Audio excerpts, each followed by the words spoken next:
उत्तर प्रदेश के टोटी वाले भैया की कहानी तो सब जानते हैं, लेकिन किसी को टोटी वाले भैया के बिजली वाले चाचा के बारे में अब तक कुछ नहीं पता। असल में टोटी वाले भैया के बिजली वाले चाचा उनसे काफी पहुंचे हुए आइटम हैं।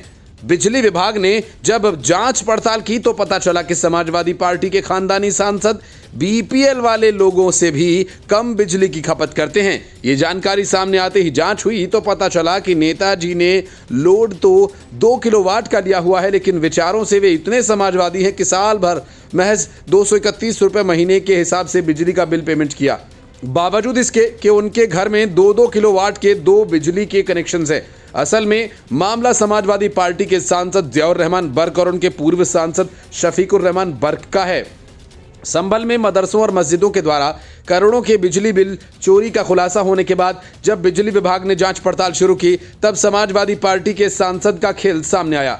संभल में बिजली विभाग बिजली चोरी पर लगाम लगाने के लिए अभियान चला रहा है। फोर्स के साथ पहुंचे अधिकारियों की टीम ने समाजवादी पार्टी के सांसद जियाउर रहमान बर्क के आवास पर स्मार्ट मीटर लगाया। भारी पुलिस फोर्स की मौजूदगी में सांसदों के मकान पर बिजली विभाग की टीम ने आर्म्ड केबल के साथ कुल 4 किलोवाट के 2 अलग अलग स्मार्ट मीटर्स लगाए। सांसद के घर बिजली के 2 कनेक्शन हैं, जिसमें से एक कनेक्शन सांसद जियाउर रहमान बर्क और दूसरा कनेक्शन उनके दादा पूर्व सांसद डॉक्टर शफीकुर रहमान बर्क के नाम पर है। सांसद के घर कम बिजली खपत को लेकर सोशल मीडिया पर एक पर्ची वायरल हो रही है। जानकारी के मुताबिक सांसद ने अपने 2 किलोवाट के कनेक्शन पर एक साल में मात्र 188 यूनिट्स खर्च किए हैं, जिसका बिल लगभग 3638 रुपये आया। वहीं उनके दादा पूर्व सांसद बर्क के नाम से चल रहे 2 किलोवाट कनेक्शन पर वर्ष भर में 1211 यूनिट बिजली खर्च हुई, जिसका बिल 10,725 आया। दादा डॉक्टर बर्क के कनेक्शन पर दिसंबर 2023 से जून 2024 तक और सांसद बर्क के कनेक्शन पर जुलाई से नवंबर 2024 तक कोई बिल आया ही नहीं, क्योंकि भीषण गर्मी से लेकर सर्दी तक नेताजी ने बिजली का इस्तेमाल ही नहीं किया। सांसद के घर कनेक्शन पर बिजली विभाग ने 231 रुपये महीने के हिसाब से बिल दिया। दोनों कनेक्शंस का कुल वार्षिक बिल 14,363 रुपये आया, जबकि सांसद के पड़ोसी का बीपीएल कनेक्शन धारक ने 1 किलोवाट कनेक्शन पर 1,693 यूनिट खर्च कर डाले, जिसका 12,423 रुपया बिल आया। इसका दिसंबर में 0 यूनिट खर्च हुआ और इस बारे में सांसद जियाउर रहमान बर्क से बात करने पर प्रयास किया गया, लेकिन उनसे वार्ता न हो पाई। अधिकारियों का कहना है कि बिजली विभाग द्वारा चलाए जा रहे चेकिंग अभियान के दौरान सांसद जियाउर रहमान बर्क के मकान पर लगे पुराने मीटरों की जांच से बिजली खपत का सच सामने आएगा। मीटर में दर्ज यूनिट से कहीं ज्यादा बिजली की खपत निकल कर आई है। फिलहाल मीटर चेकिंग के लिए भेज दिए गए हैं। अब सांसद के घर पर स्मार्ट मीटर लगा दिए गए। अधिशासी अभियंता नवीन गौतम ने बताया कि सांसद के घर पर 2 कनेक्शंस पर लगे उपकरण और उपभोग के अनुसार हर महीने कम से कम 6,000 का बिल आना चाहिए। बिल में इतना बड़ा अंतर देखकर विभाग ने पुराने मीटर को जांच के लिए भेज दिया और जांच में ये पता लगाया जाएगा कि कहीं मीटर से छेड़छाड़ तो नहीं की गई। स्मार्ट मीटर्स अब ये चेक किए जा रहे हैं कि दोनों कनेक्शंस की खपत इतनी असमान क्यों है। सांसद के कनेक्शन पर 5 महीने और दादा के कनेक्शन पर 7 महीने 0 यूनिट कैसे दर्ज की गई। सांसद जियाउर रहमान बर्क के घर स्मार्ट मीटर लगाने के लिए ASP Shrichand police, PAC, RAF और आरआरएफ को लेकर पहुंचे। कड़ी सुरक्षा व्यवस्था के बीच सांसद के घर पुराने मीटर हटाकर स्मार्ट मीटर्स लगाए जाने के लिए कार्य किया गया। सांसद के पिता मौलाना ममलूकुर रहमान बर्क ने कहा कि उन्हें नहीं पता कि मीटर बदलने के लिए अधिकारी इतनी फोर्स लेकर क्यों पहुंचे। इतनी फोर्स लेकर मीटर बदलने से काम होता है क्या? तो लोगों पर गलत असर पड़ेगा। प्रशासन शहर में अमन कायम रखना चाहता है तो दंगा के दौरान अज्ञात में जिन लोगों को गिरफ्तार कर जेल भेजा जा रहा है उनकी गिरफ्तारी बंद होनी चाहिए। खग्गूसराय में रहने वाले हिंदू परिवार खुद अपनी मर्जी से मकान बेच कर गए थे, किसी के डर से पलायन नहीं किया। अगर किसी को डर लग रहा है तो उसका जिम्मेदार मैं तो नहीं हूँ। वो मंदिर को जिस हालत में छोड़कर गए थे आज भी उसी हालत में है, नहीं तो मुसलमानों ने उस पर कब्जा कर लिया होता। नहीं तो मुसलमानों ने उस पर कब्जा किया और ना ही तोड़ा। प्रशासन शहर के मुख्यमंत्री के इशारे पर कार्यवाही कर रहा है। शराब घोटाले में जमानत पर बाहर निकले संजय सिंह एक नई मुसीबत में फंस गए हैं।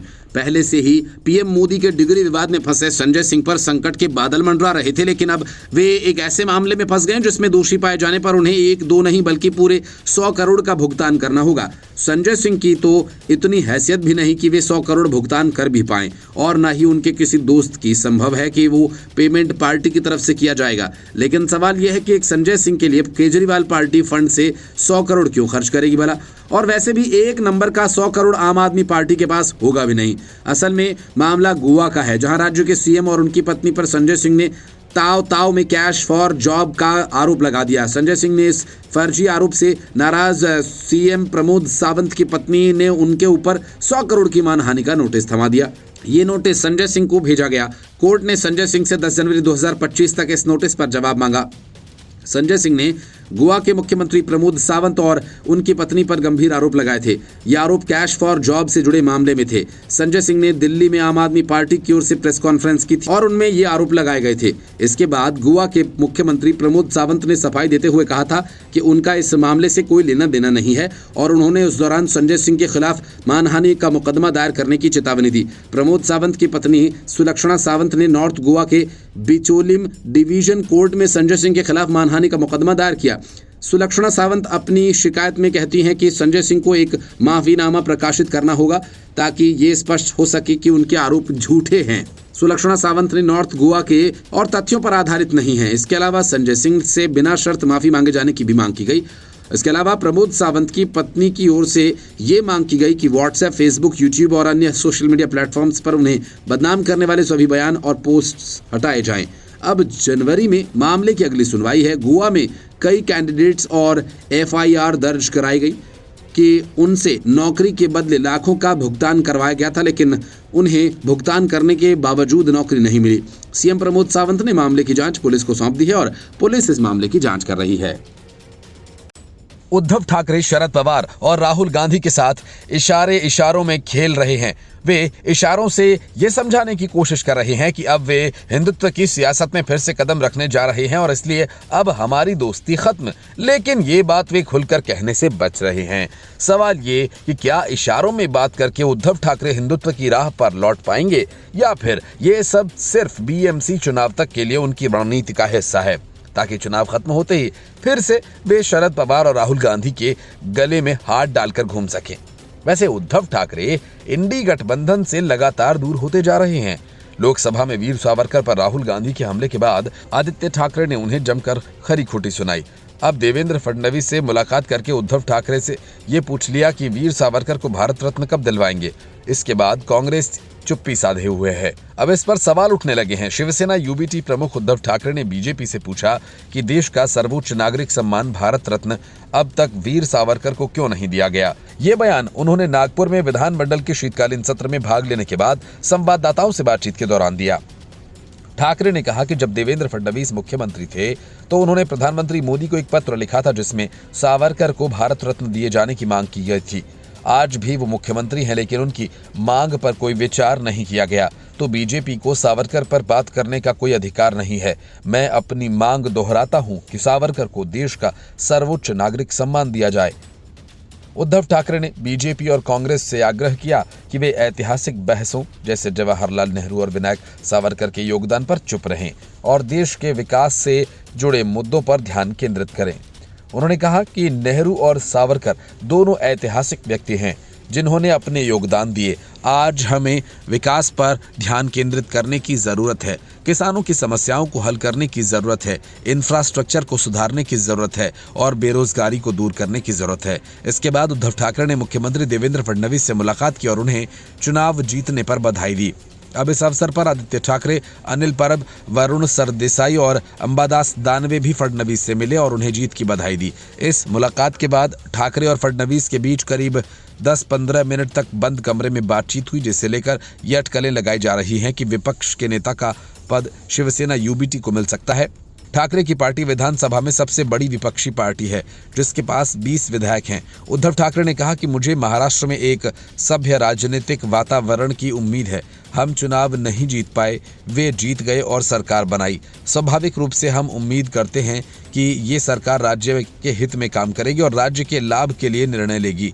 बाकी सवाल जनता के मन में है और हम उन सवालों को उठाते रहेंगे। आदित्य ठाकरे ने कहा, हमने मुख्यमंत्री फडणवीस से मुलाकात की। हम आगामी 5 वर्षों में राज्य के हित में सभ्य राजनीति करना चाहते हैं, इसलिए हमने उन्हें बधाई दी। हमारी राजनीतिक अंतरें हैं, लेकिन व्यक्तिगत दुश्मनी नहीं। इस बीच उद्धव ठाकरे की सावरकर को भारत रत्न दिए जाने की मांग पर कांग्रेस ने मंगलवार को चुप्पी साधे रखी। कांग्रेस की तरफ से इस संवेदनशील राजनीतिक मुद्दे पर कोई प्रतिक्रिया नहीं आई। ये मांग कांग्रेस सांसद राहुल गांधी द्वारा लोकसभा में सावरकर के संविधान के प्रति दृष्टिकोण और ब्रिटिश सरकार से माफी मांगने पर आलोचना करने के कुछ दिन बाद आई है। विधानसभा चुनावों का ऐलान होना बाकी है, लेकिन अरविंद केजरीवाल ने सारे उम्मीदवारों का ऐलान कर दिया। हर दिन नई नई घोषणाएं भी कर रहे हैं और दिल्ली की गलियों में धूल भी फांक रहे हैं। मतलब कि अरविंद केजरीवाल काफी जल्दी में हैं, लेकिन बीजेपी को कोई जल्दबाजी नहीं। केजरीवाल के मुकाबले बीजेपी अपनी गोटियां आराम से बिछा रही है, क्योंकि उसे ही नहीं बल्कि पूरी दिल्ली के लोग ये जानते हैं कि वादा करने के बाद भी आम आदमी पार्टी ने पंजाब में महिलाओं को 1 रुपया नहीं दिया। वे दिल्ली में देंगे, इसकी कोई गारंटी नहीं। दिल्ली के लोग ये भी जानते हैं कि जिस केजरीवाल ने आयुष्मान भारत योजना को दिल्ली में लागू नहीं होने दिया, वो दिल्ली के बुजुर्गों का मुफ्त में इलाज करवाएंगे। इसकी कोई गारंटी नहीं, क्योंकि गारंटी तो सबको साफ पानी की मिली थी, गारंटी तो साफ स्वच्छ यमुना की मिली थी, गारंटी तो कूड़ा मुक्त दिल्ली की मिली थी, गारंटी तो दिल्ली को लंदन बनाने की भी मिली थी। जब ये सारी गारंटियां पूरी नहीं हुई तो फिर किसी नई गारंटी का क्या ठिकाना। इसलिए बीजेपी ने ये नैरेटिव सेट कर दिया कि जहां यमुना गंदी है वो दिल्ली मेरी नहीं, जहां सड़कें टूटी हैं वो दिल्ली मेरी नहीं, जहां पीने को गंदा पानी मिले वो दिल्ली मेरी नहीं। और सबके बाद बीजेपी इस इंतजार में बैठी है कि सीएजी की सभी 14 रिपोर्ट्स पेश हो जाएं, तो फिर अपने आप केजरीवाल के सारे घोटालों से पर्दा उठ जाएगा और दूध का दूध पानी का पानी हो जाएगा। यही वजह है कि दिल्ली बीजेपी के अध्यक्ष वीरेंद्र सचदेवा ने विधानसभा अध्यक्ष से मांग की है कि 21 दिसंबर को विशेष सत्र बुलाया जाए। इस सत्र में दिल्ली सरकार को सीएजी की सभी 14 रिपोर्ट्स पेश करने पर निर्देश दिया जाए। इसी तरह का एक पत्र एलजीबी के सक्सेना ने भी आतिशी मरलेना को लिखा। सचदेवा ने कहा कि 2017-18 से 2021-22 के बीच सीएजी ने केजरीवाल सरकार के कार्यकाल में कई वित्तीय मुद्दों पर 14 प्रमुख रिपोर्ट जारी की हैं। इसमें शराब पर एक्साइज ड्यूटी और प्रदूषण से संबंधित गड़बड़ियां शामिल हैं। यह रिपोर्ट उनके कार्यकाल के दौरान हुए कथित घोटालों की जांच का आधार बन सकती है और केजरीवाल सरकार की मुश्किलें बढ़ सकती हैं। सचदेवा ने बताया कि ये रिपोर्ट हर सरकार को जवाबदेह बनाती है और इसके आधार पर न्यायालय में भी कार्यवाही हो सकती है। बीजेपी अध्यक्ष ने आरोप लगाया कि बीजेपी के प्रयासों से अरविंद केजरीवाल ने 2011-12 में कांग्रेस सरकार के खिलाफ कॉमनवेल्थ खेलों पर सीएजी रिपोर्ट को सार्वजनिक कर अपनी राजनीतिक यात्रा की शुरुआत की थी। अब वही केजरीवाल अपनी सरकार की रिपोर्ट्स को सार्वजनिक करने से बच रहे हैं। सचदेवा ने कहा कि अगर ये रिपोर्ट सार्वजनिक होती है तो आम आदमी पार्टी की सरकार को अपनी पूर्ववर्ती सरकार पर जांच की सिफारिश करनी पड़ सकती है। इससे ये स्पष्ट होता है कि भाजपा केजरीवाल सरकार की खामियों को उजागर करने के लिए तैयार है। सवाल ये कि क्या चुनाव से पहले सीएजी रिपोर्ट में सार्वजनिक करना दिल्ली में सत्ता परिवर्तन का मजबूत आधार बन सकता है? आखिर किन परिस्थितियों में अब तक सीएजी की 14 रिपोर्ट सार्वजनिक नहीं की गई? आखिर उनमें क्या है? या फिर ये मुद्दे सिर्फ इसलिए उछाले जा रहे हैं कि दूसरी पार्टी की छवि को दागदार कर उसका सियासी लाभ उठाया जा सके?